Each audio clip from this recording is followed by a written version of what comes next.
Yes, vana veZimbabwe nguva yatiri nguva yakaoma pati yakuda kushinga nekubatana.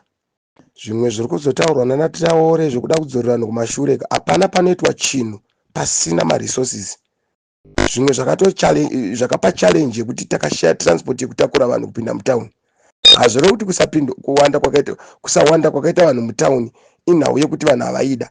Vamwe vanhu vaibva as far as kuchungwiza uko kwana Greenville kuadzana kurefu munhu angambofambe netso. So taida transport but zvese izvo zvakafa. Saka makanzwa vanhu vachitaura ana Nyokayemabhunu vachitaura harisi dambe. Ichuniki hachisi dambe ichi. Isu takatopinda machiri kuti tisapote revolution iyo yageza. Because takatoona kuti right toda kutodefenda 2030.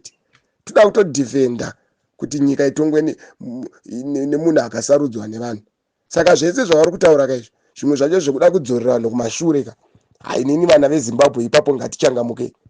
Musateerere vanhu parevolution mutauriri watiri kunzwa ari kuupdate vanhu zvese ndiNyokayemabhunu. So tikangoteerera munhu iyeyo I think hapana chakamboma chinoita kuti nyika yedu isununguke. So vana veZimbabwe ngatibatane, ngatishingei. Musateerere zvisina basa zvimwe zvese zvekutaurwa navanhu vasina basa. Because vanhu vada kudzorerana kumashure. Pane panoitwa chinhu pasina maresources. Vanhu vacho vanodyei. Munhu anokuwara anodyei, anorapwa nei. Zvimwe zvinhu zvakuda kufunga. Ngatibatanei vana veZimbabwe. Fazi iri pabasa. So ngatibatanei vana veZimbabwe ndapota.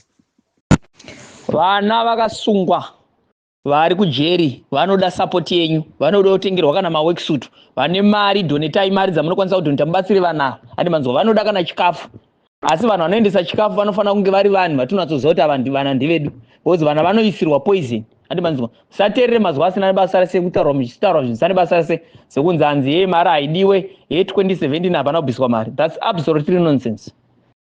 2017 munhu akaburitsa mari yekuti zvinhu zvese zvezvo zviitike ndiComrade Bombshell. Ani mano ndo munhu akaburitsa mari kuti program yese 2017 inhingirikini ifambe. Paisungwa even ana mahiya munhu aiburitsa mari muhomwe make ndiBombshell. Ani mazona ka. Saka hatingarambe tichingoti Bombshell chese chaitika tipe mari. Bombshell chese chaitika tipe mari. Zvimwe zvacho zvaakuda imimi vanhu kuti struggle haisi yaBombshell ka. Vageza vangaone struggle ndeye vanhu. Tararai makabirwa maelection, tarisai zvese zvakaitika. Tinosvika rini maelection achibirwa. Mwari anobatsira munhu anozvibatsira. Apa hapachadiwa munamato apa, hapachadiwa maprayers, hapachadiwa kutsanya, but paakuda action yako iwe munhu pachako chako utobuda kuchenda murodhi kuti no look, enough is enough. Adi mazvona 2 hours uchinamata mutemberi pasina action is nonsense. It's not going to work for this situation. That's the reason why from 99 Shangira achivamba party. You tried but still win many times but amuna kubvira maitonga nyika. Muri ngatigadzirei nyika ine kubatana, ngatigadzirei nyika ine zwi rimwe chete. Transport chaicha inogona kutodiwa. Vanhu ronganai kwamuri ikoko. Moona kuti makwidzana zvichazi kudiwa nemaprogramu achizinga achiteera. Ani manzwisisa. Ngatibatanei. Ezvo vana vari kujeri. Ani maona vanoda chikafu. Vanoda vanhu vanomira navo. Kujera kuna chikafu. Ngatibatanei kana pane vamwe vanobvisa zvo vanobvisa izvo vana vawane chikafu. Vana vawane maworksuit ekupfeka akanaka. Because basa ravaiita ika harisi basa ravo. Vane vakadzi vanenge varitori kuZimbabwe. Ezvo zvanenge vakutonetsa kuti murume wangu ndomubikireiko. Ani maona. Saka imi vana veZimbabwe makasabatana moteerera tsvina dzane basa dzekutaura kuti 2017 hapana kubvira pabviswa mari. Now vana vari njeu now. Havana kana chikafu, havana kana chi. Vari kuda vanhu vanobatsira. So vana veZimbabwe musateerere zvinhu zvisane basa. That's absolutely nonsense. Batanai mutaure nezwi rimwe chete. Vana veZimbabwe batanai. Ani mazona ka. Ndo zvinozopa kuti vamwe vanhu vanozopedzera kudzokera kumashure because even abatwa. Hapana vanhu vanenge vachizomira naye. Hapana vanhu vanenge vachizopatina naye kuti achimunyaradza. Because time yakadai inoda vanhu. Ani manzwa. Saka mese imi musina kusungwa worldwide. Batsirai kuti vana vari mujera vakabatirwa nekuti vana ava vakasungirwa zvine chekuita nematongerwo enyika kuti Zimbabwe ive free. Saka makavasiya vari mujeri, imi musingamire nawo, vasingawane chikafu, vasingabatsirikana. Struggle yacho haina zvinhu zvainoreva. Ani manzisa. So now vana vanofana kunge vachipiwa chikafu ene ngavatsvagirwa maworksuit. But vanhu vanofana kuvapa chikafu vanhu vanenge vakarongeka vatinoziva kuti vanhu vari kuvapa chikafu trusted person. Ani mazvinzwisa.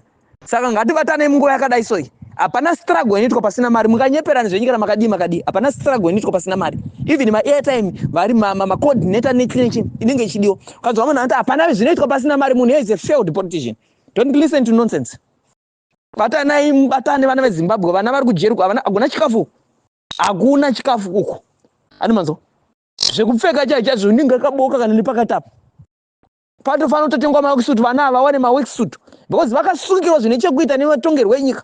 Kana nguva yehondo vanhu vaibatana vachirwira chikafu, vanhu vaipiwa nevanhu neNamujibha vachipiwa nevanhu. Saka vana vari kujera vanga vachengetwe. Saka musateere zvinhu nebasa zvamasikira muchiudzwa musocial media zvokunzi musanhinge munobirwa mari. That's absolutely nonsense. Don't look at that nonsense.